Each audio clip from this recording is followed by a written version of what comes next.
Hello, welcome back to Chats con Sabor. I am Yvette, one of your hosts. I am joined by my beautiful co-host, Joanna. Hola, everybody. Today is Book Club Part 5. In this episode, we are going to do our review of Pen Pal by JT Geissinger. Hopefully everybody has read it. We're going to do the first half, which is about the first 21 chapters, because this one's a little bit longer than the other two books. But let me tell you, the second half of this book, I couldn't put it down. I could not put it down. It was spicy from the get-go, but the twists and the turns, the plot twists and everything, this book literally had it all. Yeah.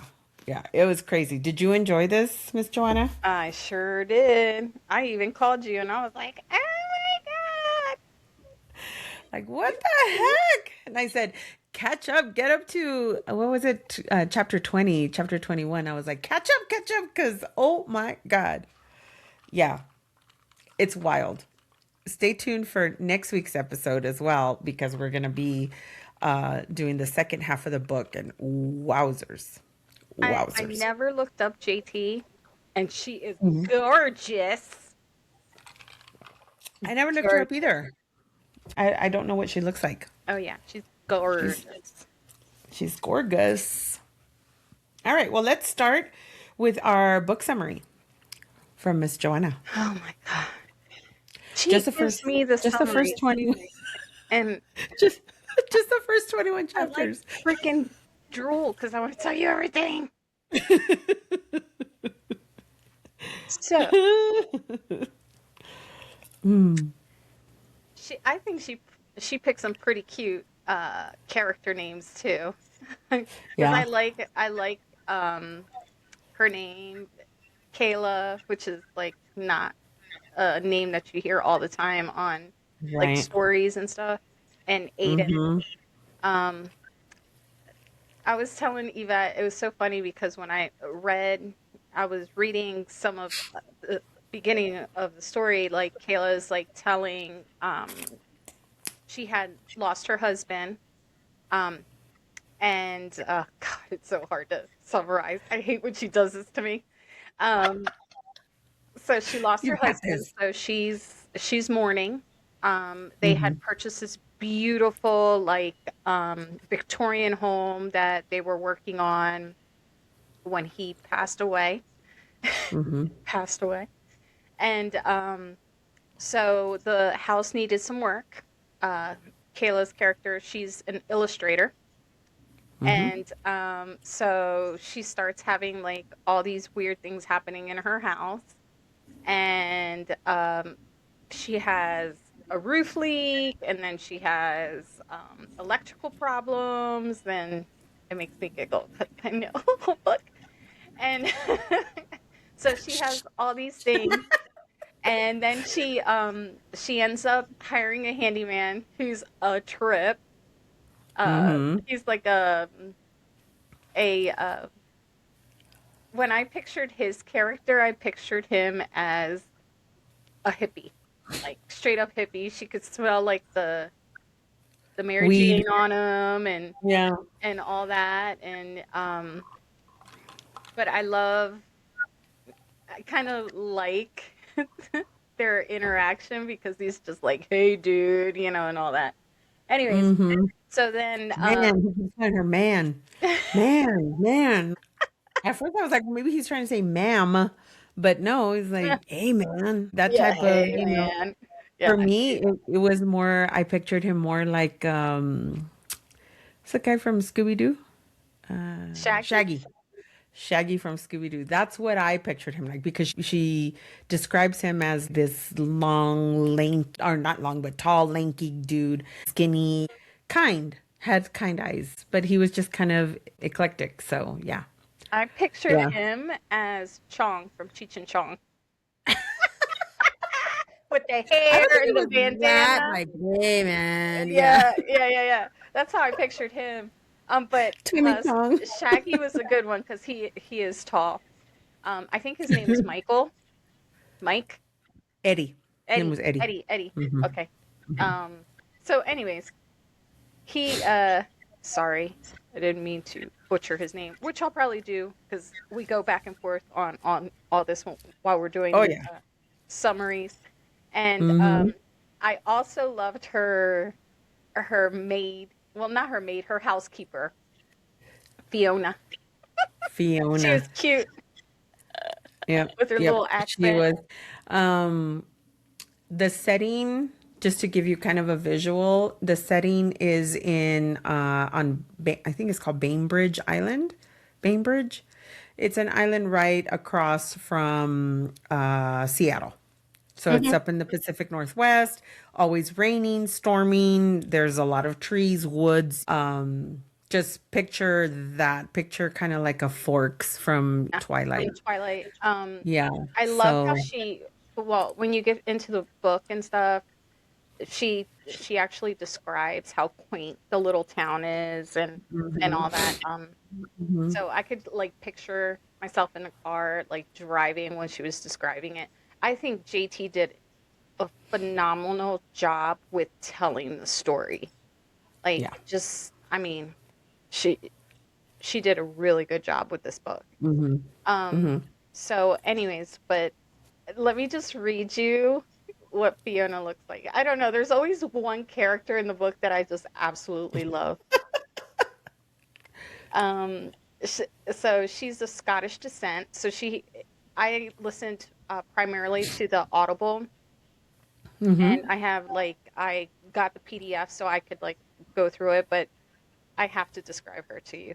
So she's Hmm. of Scottish descent. She's plump.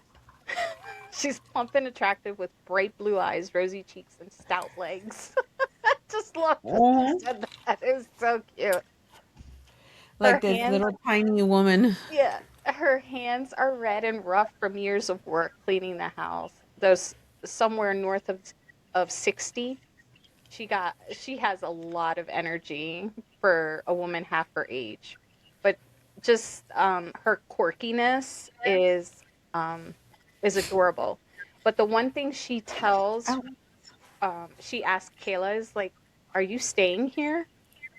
And we'll leave Hmm. it there because things unfold after that. Eddie recommends he sees that it's so he's adorable too because he sees that she's suffering and all that stuff and he tries to be helpful in his weird Eddie way and he recommends um a roofer to come take a Hmm. look at the leak as well as he Hmm. goes and he checks around the house and all that stuff for all the electrical issues they were having.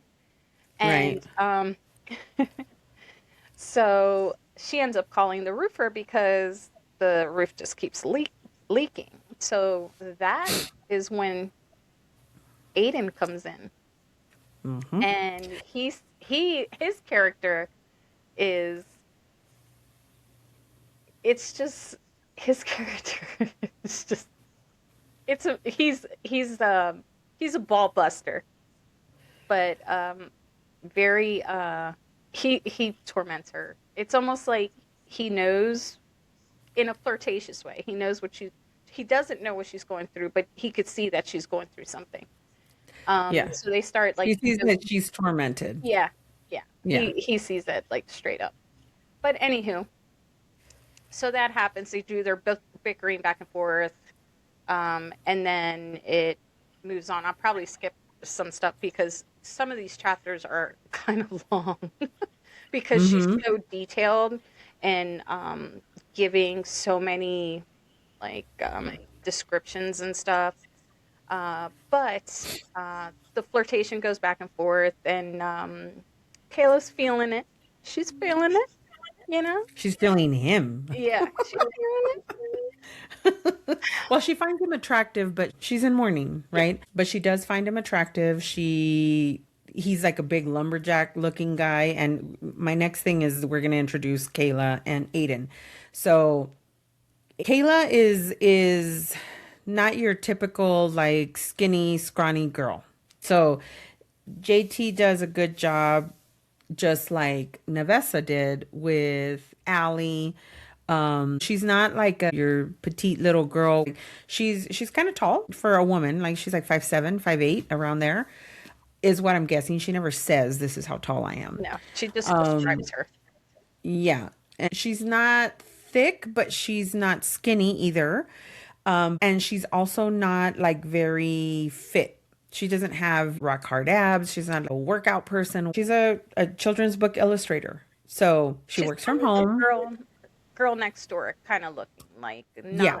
absolutely stunning and gorgeous, but very And the plain way Aiden describes her, the way he sees her, um, he makes it seem like she's got this really natural beauty. She's beautiful, but not in a made up kind of way. It's just like you said, girl next door type of person, doesn't wear a lot of makeup, doesn't really very care too much simple. about her hair, things like that. She's just naturally beautiful.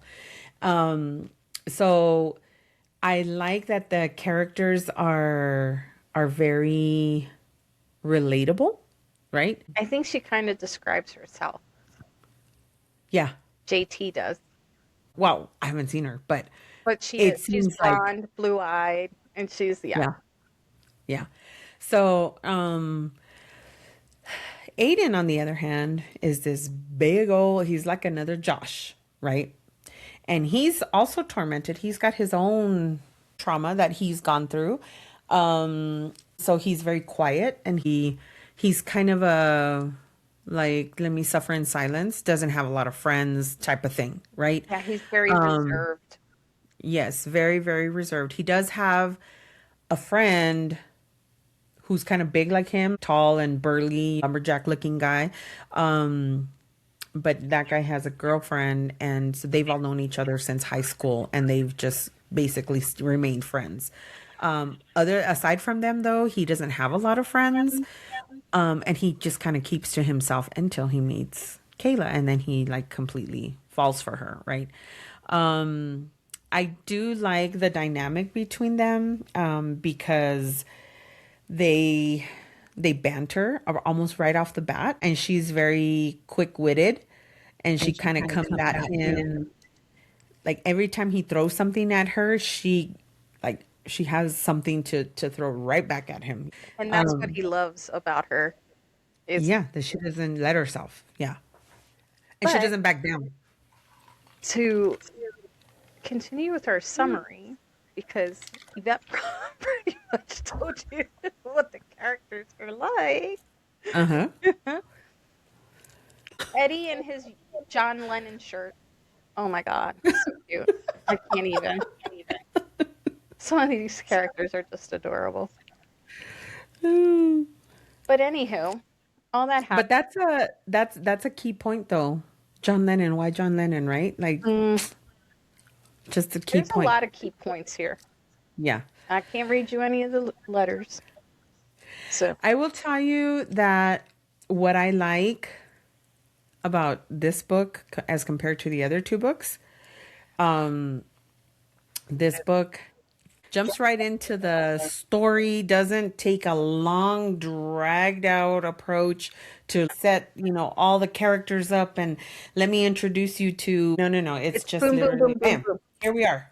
Yeah, here we are, and then let's take off running. And Michael was her husband, the one that I Yeah. messed Eddie up with. That was her Yeah, husband. Michael was her husband, right? Yeah.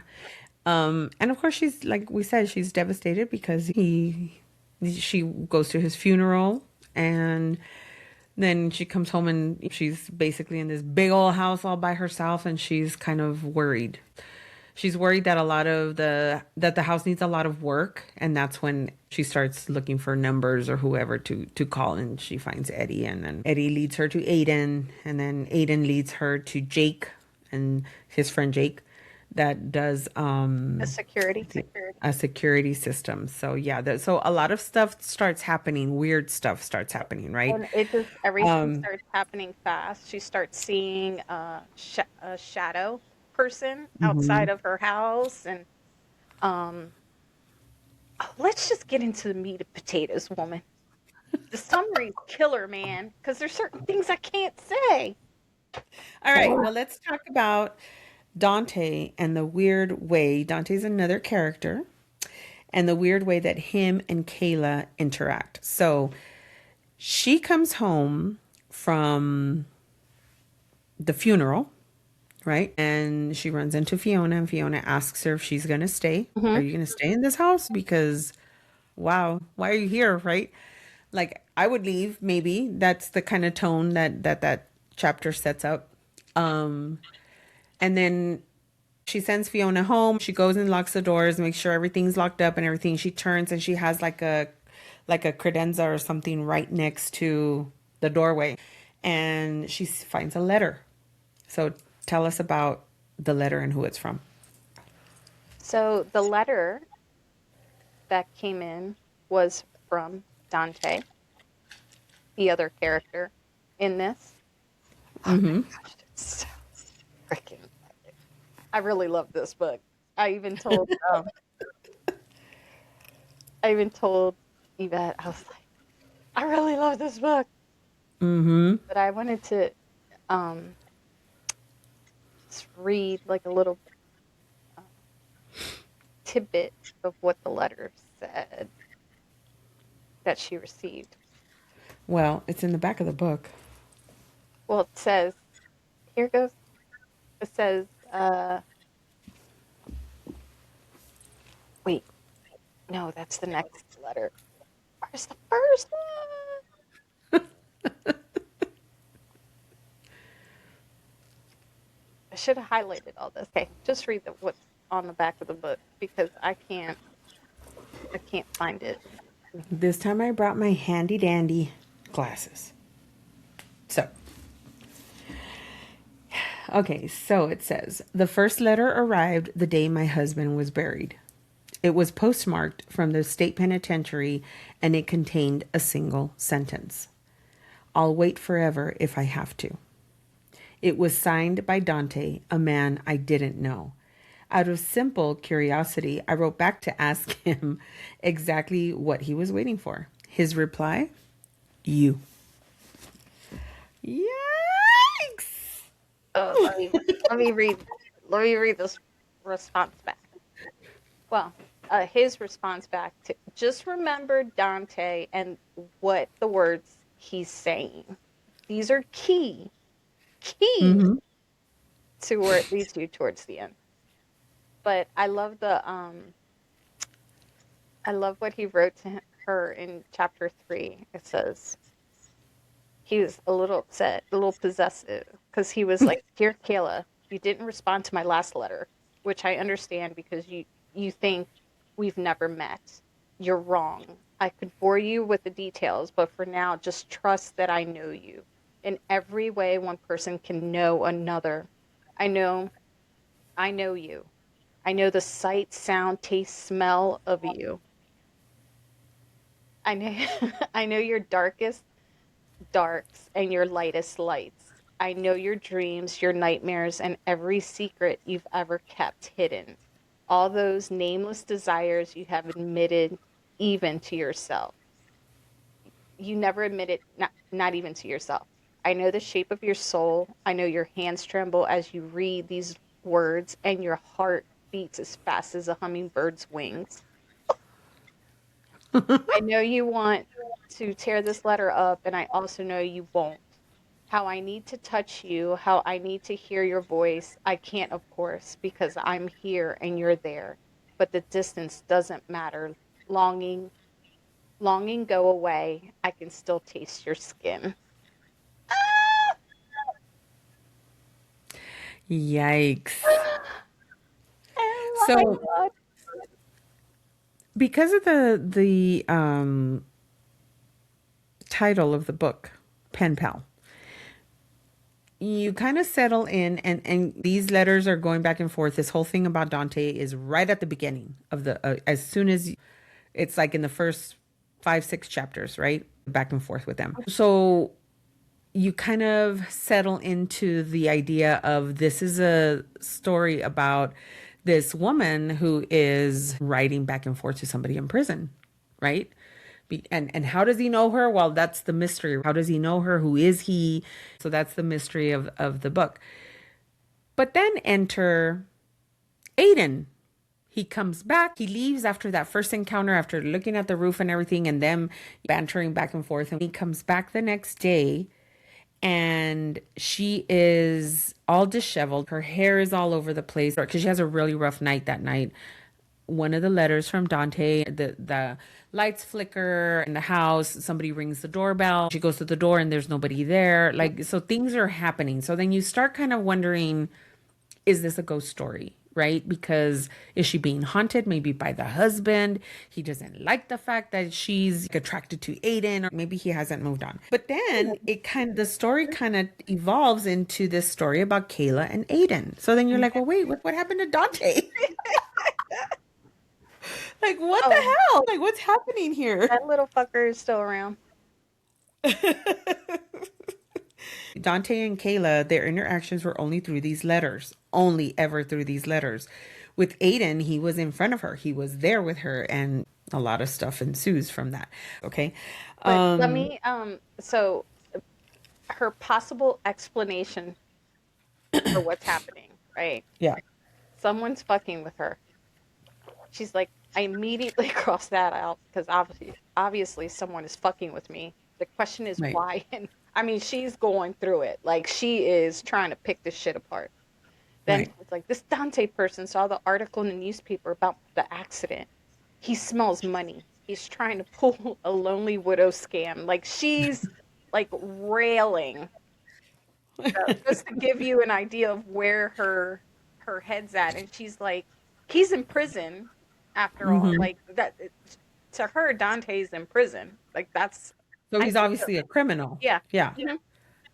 And Yeah. I think the letters were from a prison too, if I'm not Yeah. mistaken. Like they're addressed from a prison. To So a penitentiary. Yeah. yeah. The state penitentiary. Uh-huh. Which, yeah.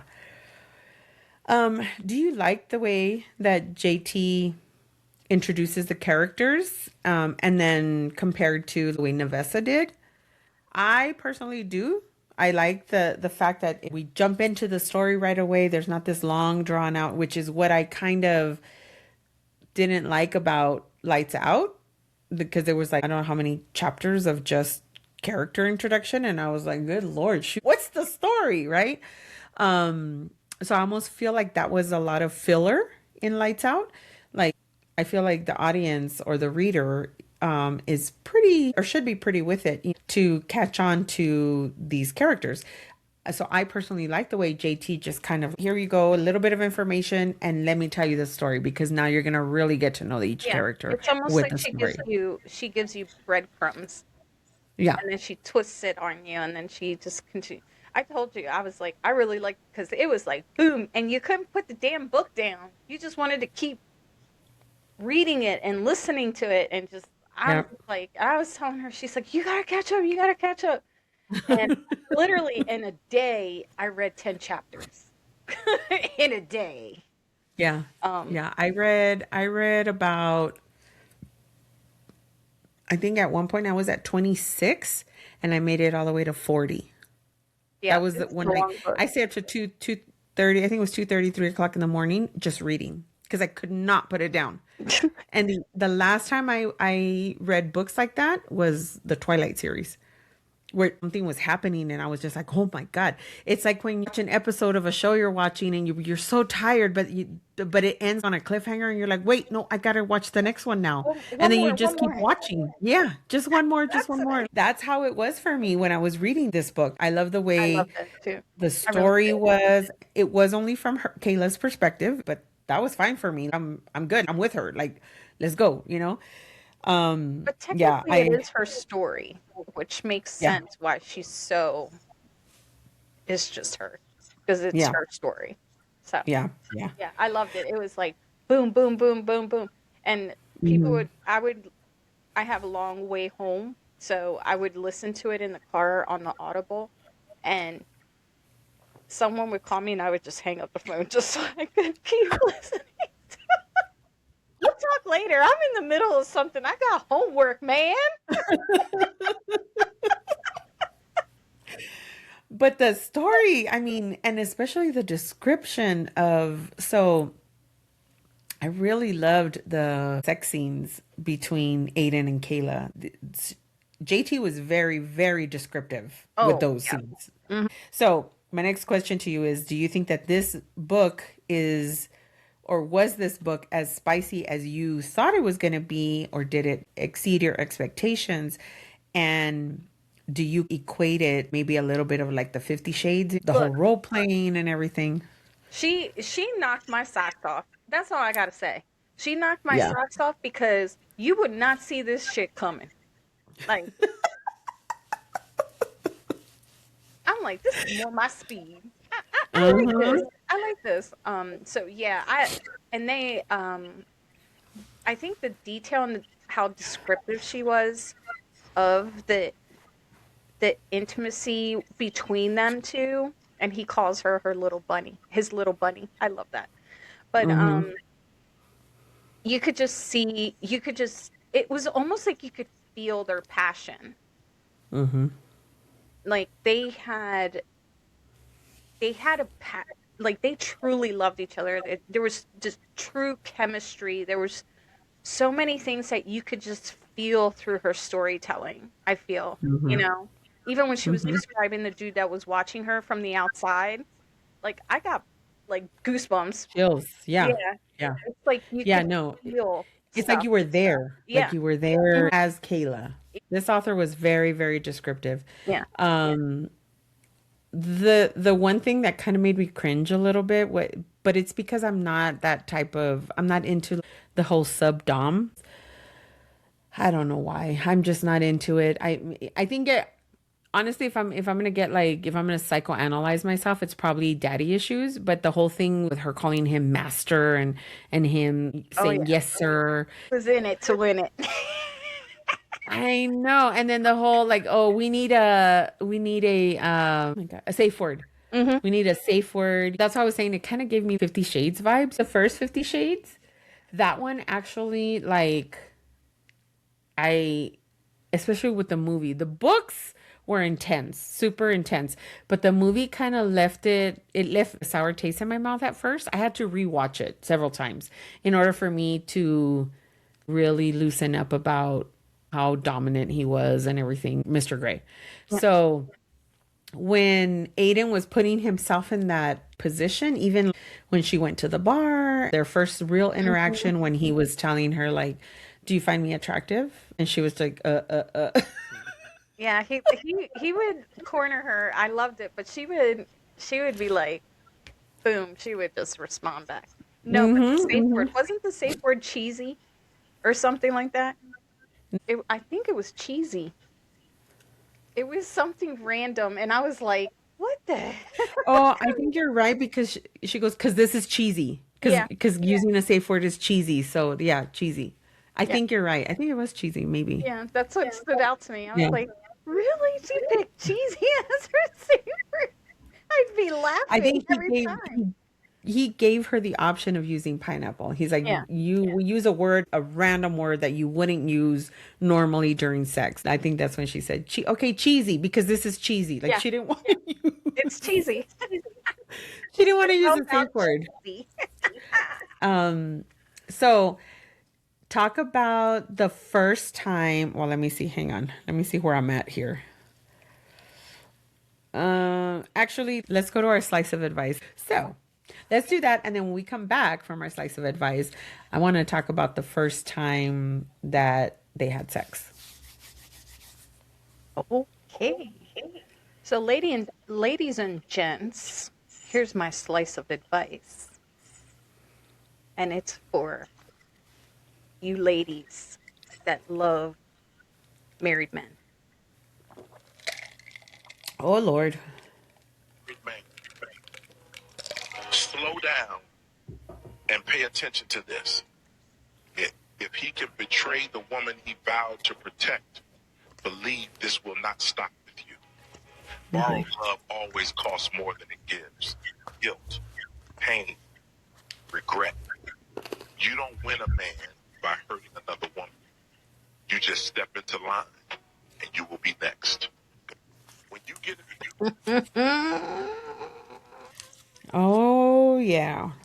Uh huh. That was that was good. From an older man too, by the way. Yeah. Yeah. giving that advice. I'm just like, Karma, remember, yeah. you're on borrowed time. Karma Mm-hmm. will come and smack you in the ass because Yep. women like that eventually catch feelings for someone and it's going to come back and bite you in the ass. Oh, yeah. Just saying. Mm-hmm. That is my Definitely. slice of advice for men and for women because that applies to women too. And this goes in line with Aiden from Pen Pal. Mm-hmm. Oh, He yeah. did not feel comfortable at first because Kayla was always wearing her wedding band. Mm-hmm. So he knew she was married. He didn't feel comfortable with that. And at one point he left her until she was ready to. Well, she wasn't honest with him too with what the situation was. She kept it from him, which didn't When he, help. we're getting way ahead of ourselves though. Let's reel it back and let's go just a few chapters before where they have their first encounter. So I would like for you to talk about why she ran to him the first time and then what happened when she ran to him. So she ran to him because she started hearing noises in the house. Um, and she looked at the cameras and didn't see anything. She was in a panic. She was butt naked, by the way, and it was raining. So all she has is a freaking t-shirt as she's running to Aiden's house. So she knocks on his door. She bangs Well, on she his threw door. on her jeans. She threw on her jeans before she left, remember? Yeah. It was her wet t-shirt and because it was raining, it was storming, Oh but yeah, she because didn't she have shoes on, she didn't have underwear on, she all just threw on her panties. jeans. She didn't have any of that. But Mm-hmm. anyways, so she gets there, and of course, Aiden being Aiden, he starts he starts questioning her like, so you ran to me as a Yeah. safety? You didn't run to your neighbors. You came and you ran to me. And of course, there's a part, I don't know if it's in this section where he starts like, no, it's not this section. Skirt. But anywho, she then asked him for some dry clothes, and he's like, "Well, my clothes are going to drown you, whatever." So he goes and he gets her a shirt, which is huge, and then she's like, "Do you have a pair of sweatpants?" And he's like, "Why do you need a pair of sweatpants?" And she says, "Because." I think she says my coochie's hanging out. Uh-huh. And he's like, Coochie. Like, what are you talking about? He didn't even know. It She's was so like, yeah, I'm Nikki. So, he's like drying her off and everything. And of course, it's all, a little heated and stuff. And then she actually is the one that's forthcoming to him and, you know, Mm-hmm.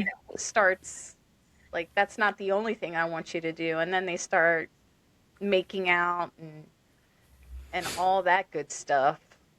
Then Um, he takes her. he rocks her. Mm-hmm. He rocks her world. Yep. And the whole role playing ensues the next morning. Mm, He's playing with her. The night before, he was kind of rough because she was like, I like it rough. So he's a little rough with her. He didn't worry about hurting her. He didn't worry about any of that. He's so much bigger than her that he was just like, yeah, you're going to take it. then the You're going next to take day. what I give you, woman. And then the next morning, they're very playful. He was very playful with her, chasing her and making her eggs. He made her breakfast and then she's running around the apartment and he's chasing her and he's saying, "Oh, my little bunny." That's when he starts calling her my little bunny Hmm. because the predator is chasing the bunny. She calls him my lion. So my lion is chasing me and I'm the bunny. Anyway, so you see that kind of softness from him too. He's gentle with her. But when he's in character, when they were role playing, he's like, He's a whole nother man. He's like, if you don't behave, you're gonna get punished. And she wants to know what it feels like to get punished by him. So yeah, it gets a little intense. I mean, like I said, this gives a lot of 50 Shades Hmm. vibes to me. Yeah. Except Mr. Gray was never that playful. He was just all about being sadistic and masochist. But all right, let's read some excerpts. Well, Miss Joanna's gonna play some for us, and I have my chapter picked out already. 13. Hold on. Let me play chapter 13. Wait. Oh, good, because I chose chapter 16 to read.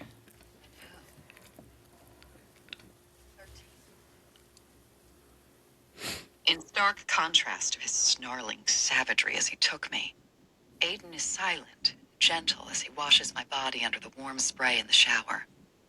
I'm shaky and shell-shocked, uncertain what I'd say even if I could speak. So I'm grateful he's not asking me to. He turns me this way and that, soaping and rinsing my skin, then squirts a dollop of shampoo into his palm and washes my hair. I stand with my eyes closed and wonder what happens next.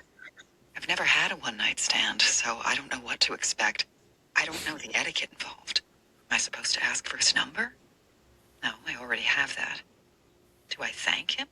That seems weird, but then again, this whole encounter has been weird. Amazing, but weird.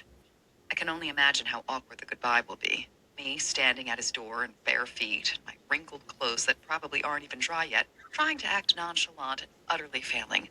What do I even say? It's been great, champ. Thanks for the fabulous sausage stuffing. I love her. I might not be the world's greatest conversationalist, but even I know that's a non-starter. He murmurs, Never met a woman who thinks louder than you do. sorry, I'm always up in my head. You don't have to apologize. Just making an observation. Tilt your head back. I obey him, closing my eyes, Obey. allowing him to rinse the shampoo from my hair. I lean against him with my arms wrapped around his waist, and my breasts pressed against his chest, and wonder again what Michael would think if he could see me now. Which is when the guilt hits me, cold and solid as a brick dropped onto my head. A nasty little voice inside my mind starts hissing insults. Your husband hasn't been dead a full month yet, and you've already had sex with another man. How could you? Aiden says softly. Your body gets really tense when you start to freak out. I exhale and remain silent. There aren't any words for what I'm feeling anyway. He reaches behind me to turn off the faucet. Then he palms my head and presses it to his chest. His other arm, he wraps around me. We stand naked and dripping like that for a while, embracing in silence, until he says, We can do anything or nothing. I don't expect you to have any answers right now. how does he always know what I'm thinking? Emotion threatens to swell my throat closed, but I speak around it. What do you want to do? He gives me a squeeze and pronounces, This, as much as possible.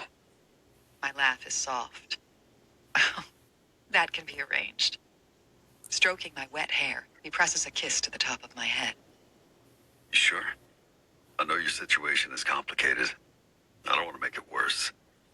Without thinking, I say, so far, you're the only thing that's made it better. I cringe when I hear how it sounds. How raw and vulnerable. How needy. But if Aiden thinks it's off-putting, he doesn't show it. He simply kisses my head again and murmurs. Good. I raise my head and look at him. He gazes down at me with a faint smile, his eyes warm. My voice wavering, I say, can I be honest with you? It's all I ever want you to be. Okay. Well, I inhale a breath, then let it go in a gust. This has been amazing. I mean, really amazing. Like, incredible. I don't have any experience with this kind of thing because I was married for a long time and pretty much always in a long-term relationship before that. When I don't continue, he says, Are you asking me something in particular, or are you just thinking out loud? I'm not sure. I'm having all kinds of feelings about this. Me too. You think this happens to me every day? I pull away and look him up and down. All that perfect, rugged masculinity. I'm going to stop it there because It continues to get spicy, but look, it gives you an idea of how she is. Like we were saying, she's always in her head and she's always like battling all these things, Mm-hmm. but it kind of gives you an idea how her character is and his character is and how he is with her and all that. But Yeah. there's another 7 minutes to that clip, so carry on. Well, I think that was the, yeah. How do you, because she was asking, how do I behave, Mm. had a one night stand before. So that was the morning after. And after that, he takes her back into the bedroom and he's about to fuck her again. And then that's when she starts running. She's like, if you can catch me, and she takes off and she's being playful and then he's running after her. And so yeah, that's actually a good scene. I like it a lot. All right, let me read now chapter 16. Okay. And I have my light because I can't see, girl. I'm blind. Even with my glasses on, I still need light. It's crazy. Okay, so chapter 16 is very short. It's literally a page and a half, and it's just a letter from her to Dante. Okay. I was just looking at that. So she says, Dear Dante, I debated about whether or not to write to you again, seeing as how I think you might be unstable. But you could also just be lonely. And if anyone knows about loneliness, it's me. The verse you sent was very poetic. I'm sorry, but I can't think of anything else to say about that right now. What I would like to say is that I hope you're not dangerous and about to be granted parole because, boy, would I look stupid when the police find my dead body and our correspondence. She's so quick-witted. I love it. I know. She's like, I can already see the headline. World's dumbest woman ignores all logic and writes letters to prisoner who eventually kills her. Okay, that's a lot, but you get my point. We've all heard about the prison pen pal romance gone wrong thing. Not that I'm suggesting there's anything romantic here, mind you. Just that I'll look really stupid if you break out of prison and kill me, especially after writing that last line. Anyway, I most likely will shred this before it has a chance to be mailed. But on the off chance that I don't, please consider being truthful about what you did to be sentenced to prison. I suppose I could get my detective friend to tell me because people in this position probably have access people in his position probably have access to all kinds of sensitive information, but I'd rather hear it from you. That's it for now. I doubt you'll ever read this letter because I'm 99% sure I'll tear it up. But if I don't, well, curiosity got the best of me. Unsolved mysteries can drive a girl out of her mind. Sincerely, Kayla. Of course, she mails the letter. She mails the letter because she can't help herself. And that's the thing is she's kind of in her head about it too because she knows that this guy Dante is taking up a lot of room in her head too, just as much as Aiden is. But Aiden is physically in front of her, where Dante is, she's just curious about him. And She he's has on the. 3 men in her head because she still has her husband and she has Aiden and now she has Dante. So she's constantly battling with all of them all the time. Right, right. And we got to say that the reason that she battles in her head so much about Aiden mostly is because she does still love her husband. In her mind, she's missing him. She loves him. He was great. They had a great marriage and everything. Yeah. I was going to say something else, but no, I'm not ready to go there yet. So what do you think is going on with her electricity and her house at this point, at that point in the first half of the book? That's an unfair question. No, no, because you didn't know anything before. I thought she was being haunted by her That's what I husband. thought. That's what I thought.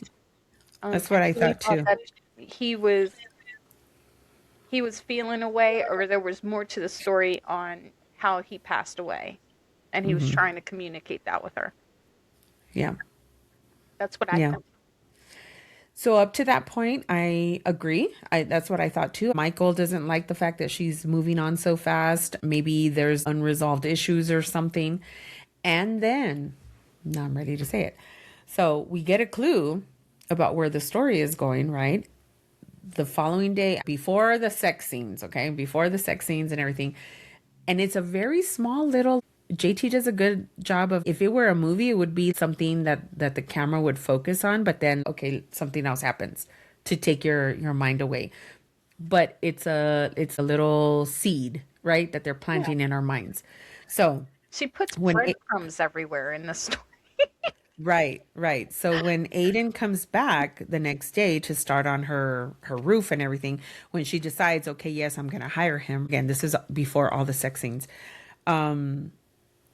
She's full, like if she was outside in the snow or something. She's literally with sweatpants, a sweatshirt, a scarf, a sweater over her sweatshirt so that she gets hot because and then her boots, like Ugg boots or slippers.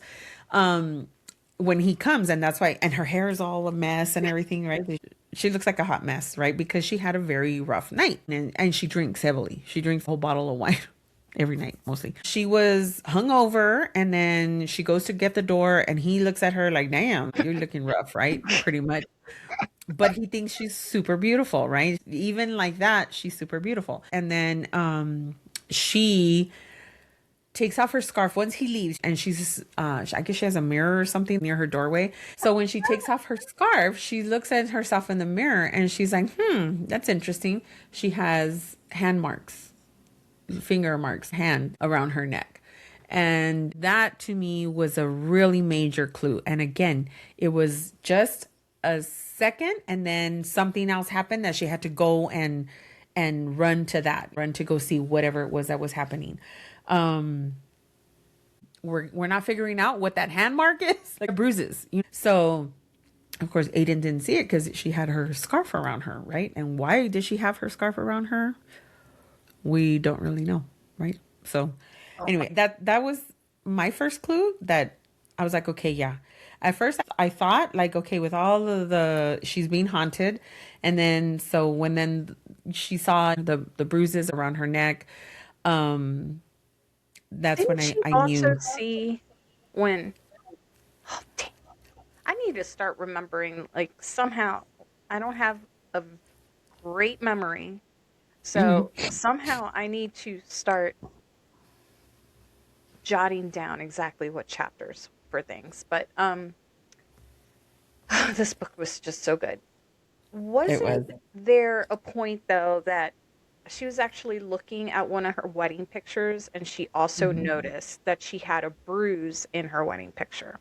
Hmm. Yep. I think this was in chapter 20. That was the second clue. The first clue happened right away, almost. And unless you're paying attention to it, unless you are, wait, that doesn't match. Because again, she doesn't go into full detail about this bruise. If it was in a movie again, it would just be camera shows it, camera off. Let's go see what's happening over there instead of her thinking about it. And that's also a big clue about the second half of the book. Why she doesn't focus so much on it, right? But yes, so one day she's working in her office, in her home office. She drinks and she falls asleep in her office. The next morning, she wakes up and she's going to go and take a shower and get ready for her day. And she's walking up the stairs and she notices the picture. She's kind of reminiscing about Michael. She's like, I don't look very happy. But I remember I was so anxious, and She was think sick. she's explaining to the audience, basically to herself. She's recanting that day, and she remembers that she wasn't happy. She was nervous. She was very anxious. She was sick to her stomach. Felt like throwing up and all that stuff. And Michael was basically an angel in her eyes, right? Everything's gonna be okay. And she's like, what is that? A smudge on the photo. Hmm. And then she realizes, no, wait a minute. It's on her arm, and it looks like a thumb, a bruise the size of a thumb where he probably grabbed her. So then at that point you start putting two and two together, like, oh shit, maybe he is haunting her, Hmm. and they didn't have a very happy marriage. The that part was my biggest. It was a clue to what was coming. Yes. So she talked about her being in her head a lot about starting things with Aiden. Do you think that she grieved long enough for her husband before she started things up with Aiden? Because it I, was what? I think it was 3 weeks, right? Three yeah, weeks I after think, his death. I don't think there's no timeline to grieving. But I definitely think that Aiden is what she needed at Yeah. that moment because she was lonely. She was confused. She was feeling all these different things, and he was placed there for a reason. So yes, I think she needed that distraction. Definitely. Definitely. Okay, so if she already had Aiden or she's building this connection with Aiden, right? Why do you think that she continued on the correspondence with Dante? I think I think she had some kind of connection with him. It was almost like in her head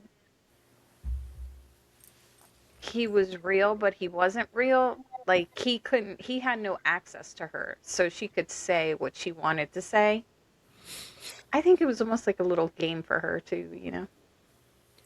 Do you think she was just lonely as well Yeah, and curious? I think the curiosity kind of curiosity. Yeah, took yeah. part, but I think the more they wrote to each other, the more that she connected to him somehow. Yeah. Yeah. Some way somehow Hmm. the connection was building as well. Hmm. Yeah. Um okay. I have our what the fuck moment.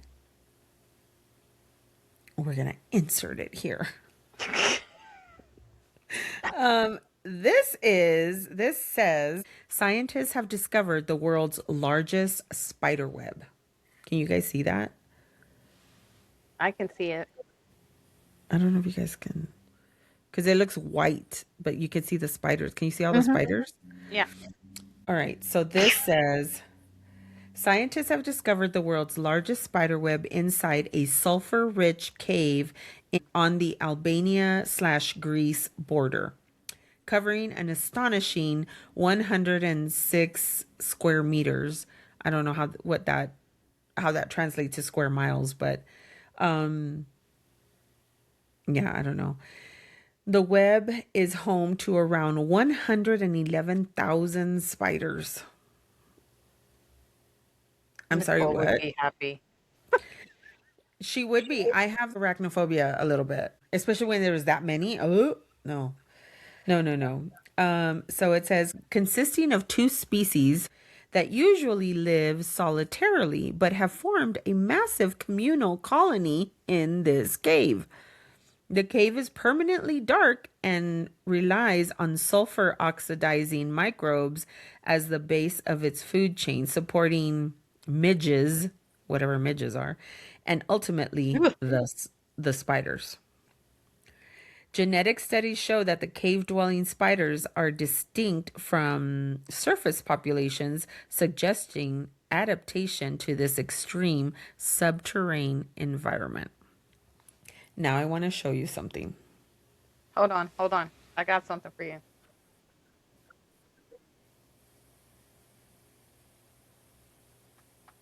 You froze on me.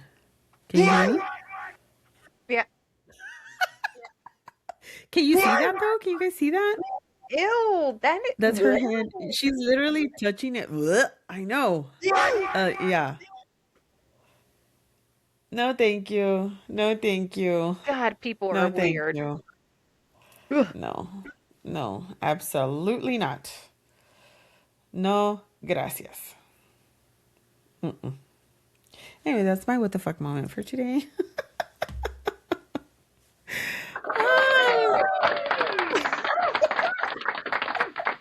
That creeped me out. It freaked me out when I saw it. I was like, what the fuck? That's 111,000 spiders. Eek.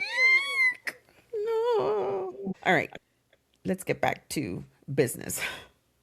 Towards the end of the first 21 chapters, we're given more clues about Michael's death and the marriage to Kayla. So, again, the whole hand around the markings around her neck happened almost like in the beginning few chapters. But it doesn't focus on it, right? And then we get the clue about the bruise on her arm, on the picture, the wedding picture on the wall, and all that. So at this point, we're thinking, well, obviously something else is going on. Michael maybe wasn't such a necessarily a good dude, but then in your mind, you're kind of like, wait, but why the fuck was she mourning him so much?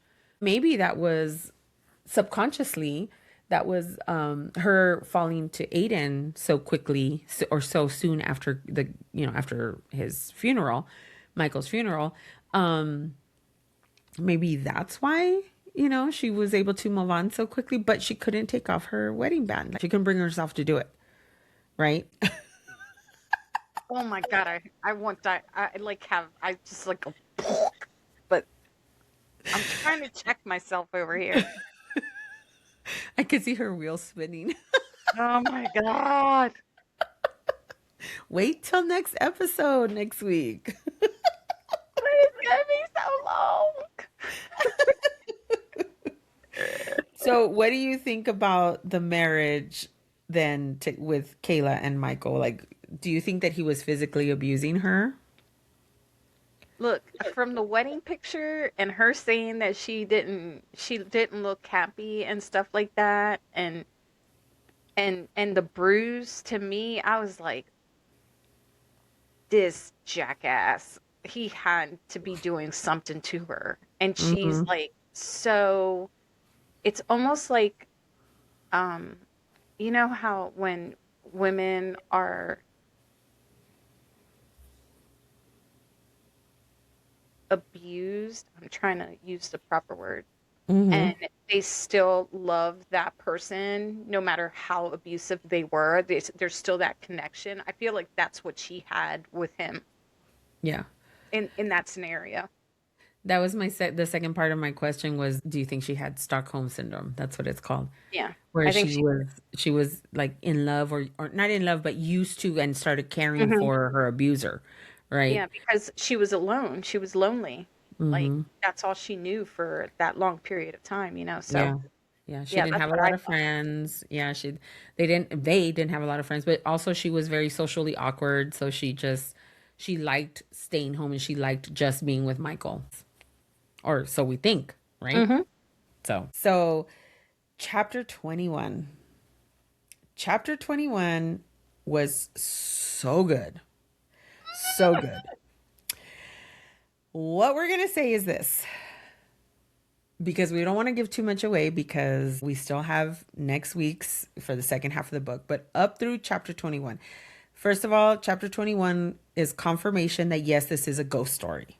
The book is taking that turn, and it's Yeah. midway through the book, right? At first we think it's just smut, because the sex scenes with Aiden, they're very graphic, they're very detailed, they're very descriptive, they're very intense. But with chapter 21, it's like, holy moly. So Kayla finally at this point decides there's probably a ghost in the house. And at this point, it's a few weeks later, after she's been with Aiden for a few weeks. And she is, no, actually, at this point, he has left her. He tells her, until you're ready to let go of your past, let go of your wedding ring, because she tells him that they're just separated, right? She finally decides. So all of this time, the first 20 chapters, all these things are happening around her. She thinks she's going batshit crazy, right? Like, she thinks she's crazy. She has these massive headaches. She drinks herself to sleep every night. She's just constantly, she's going through it, and it's finally getting to her. Eddie, the first guy, that comes to see about the electrical problem and tells her there's nothing wrong with her electricity. He tells her, maybe you should talk to somebody, because when I was feeling anxious and I was like basically strung up, right? I went to go talk to the psychiatrist, or the doctor's name is David Letterman. Yeah. She was like, what? So she goes, finally decides, I need to speak to somebody. I need to see if at the very least need medication so I can sleep because she was not sleeping. So she goes into town, and she's looking for Dr. Letterman's office. And instead of going into the building to where the office is, there's a restaurant across the street, and she sees Aiden with his hand around another woman walking into this restaurant, holding the door open. And she's like, what the fuck? So she gets angry, and he sees her, and she comes and he knocks on her window, like, what are you doing here? And she was like, well, what are you doing here? So then she confronts him and everything. So he takes her inside to the restaurant, and that's where we find out that the girl that he was walking in is Jake, his best friend, Jake's wife, right? Or girlfriend. They end up having dinner. Then Aiden takes her home. Well, she thinks he's gonna take her home with him, and they're talking in his truck, and he stops and he's looking at her. What do you want? Until you can figure out what you want, you're going to get punished. I'm punishing you for what you did. You embarrassed me and this and that. They have an argument about something else at the table, at the dinner table or something. And that's basically what he's punishing her for. And so he turns his truck around, and she's like, what are you doing? Where are you taking me? I'm taking you back to your car. And I'm not going to see you until you decide what you really want, and until you can take off that wedding band. Because it didn't sit well with him that he was dating somebody that was married, even though they were quote unquote separated. So she goes home, and all hell is breaking loose at home. The lights are going crazy. All the cabinets in the kitchen are open and everything. And she finally decides, all right, yeah, there's definitely a ghost in here. Something's happening. The week prior, Fiona shows up, and she tells her, before all of this happens, she tells her, you need to do a seance, and my sister is a medium, and she could come and do a seance for you. And she's like, what? A seance? And she agreed to it, but then she said, no, never mind, I don't want it. And then all this happens when she comes home from being with Aiden, and she's distraught, and she's angry, and she's hurt. So she calls Fiona, and she says, okay, yes, let's do the seance. So chapter 21 is definitely confirmation there's a ghost in the house because they're doing the seance, right? What we forgot to mention is that she continues to see a little blonde boy playing in the backyard. Yes. And the blonde boy sees her, and he's like, ah! And she's like, well, fuck you, kid. You're scaring the shit out of me. How am I scaring the shit out of you? Yet another clue, right? Mm-hmm. But what pushes her to do the seance, though, is the fact that all the cabinets are open and the drawers are open. The cabinet doors are open and the drawers are open in the kitchen. And a jar of honey falls off the shelf right in front of her. And so she's like, oh shit. Yeah, there's definitely something or someone in here. And at this point, she thinks it's Michael, right? She kind of feels like, well, maybe he needs my help to move on and whatever. And so they do the seance, and they're, they're trying to figure out, like, who this is and whatever. And something happens. I think she takes off her ring because the sister, I forgot her, Claire? Also, yeah, she tells her to take it off. Clarissa or Claire, or I forgot. Clarice. She tells her no jewelry. She goes and she puts it in on her dresser in her bedroom. She puts the ring there. And then she has she also finds a nickel. Mm-hmm. She finds a nickel, and it was Michael's favorite lucky coin, and he always carried it with him. And so she was finding it in different places. So that's why she kind of figured that it was him that was haunting her. So 21, that's how it ends with the seance. And she feels somebody go like this to her cheek. She feels that. She freaks the fuck out. She starts yelling, running out of the room. And, and she does every complete opposite of what Clarice or whatever her name is. I forgot her name. I'm trying to find it. So she does the exact opposite of what Fiona's sister tells her to do, right? So she tells her, don't scream, don't break the circle. She gets up, screams, yells, runs out of the room. The opposite. Always Yes, the opposite. completely opposite. And when she runs downstairs, she runs outside or into the living room. I think it was the living room or the kitchen. They were in the kitchen. They were sitting at the table around the kitchen. She was like, who is this ghost? Like the ghost had mentioned, because she's a medium, so she was asking it questions for the sister, and she tells her, she asks, do you know Kayla from a different life or from real life? And the ghost said yes. And so then Kayla knows that this ghost knows her.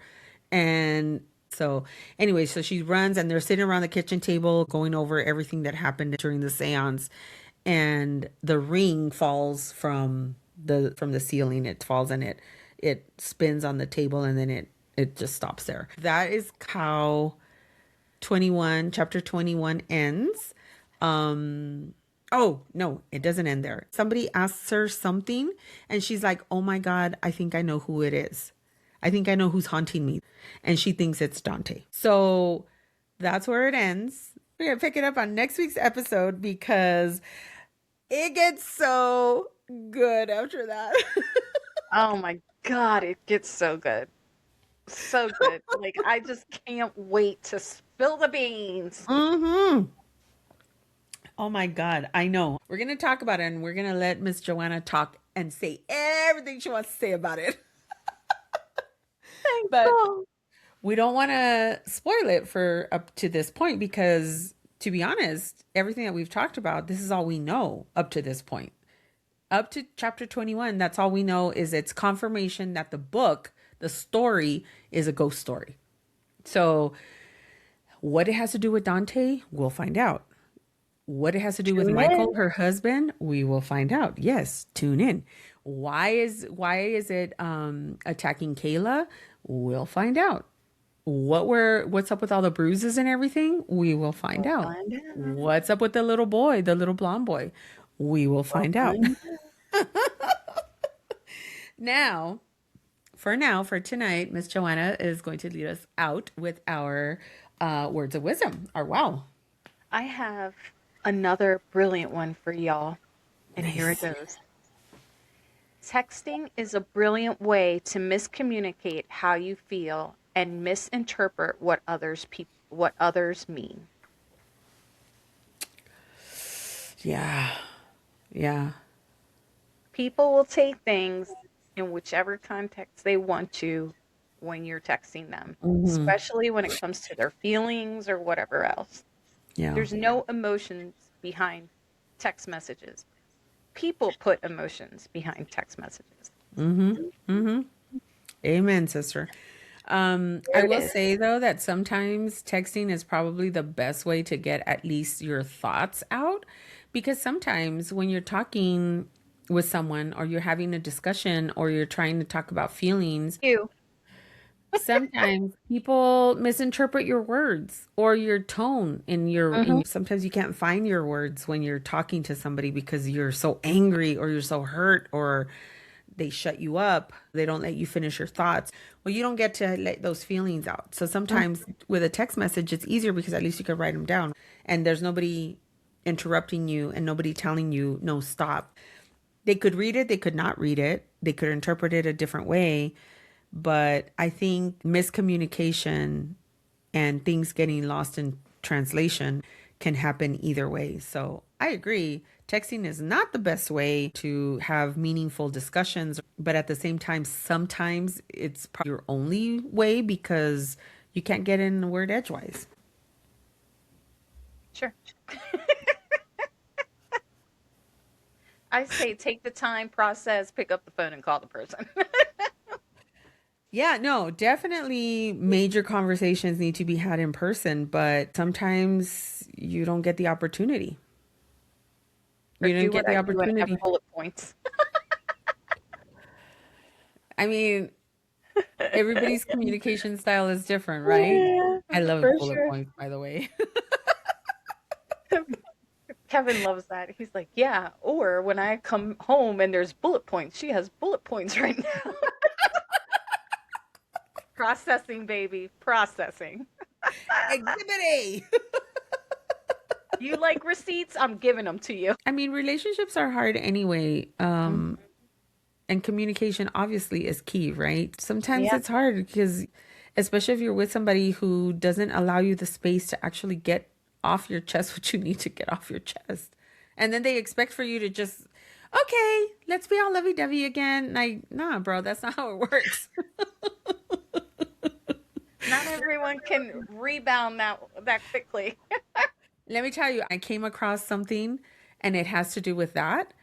How men and women are different during arguments and how quickly they rebound and how quickly they process and get over it.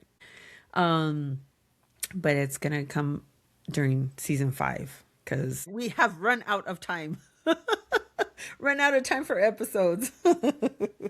Next week's episode, though, this book is so damn good. It's so good, and I hope you guys are enjoying the way we're bringing it to you. It's our review of it, but also bringing the story to life for you, Oh my right? gosh. It's so good. I just Yeah. can't stop saying how good this book is.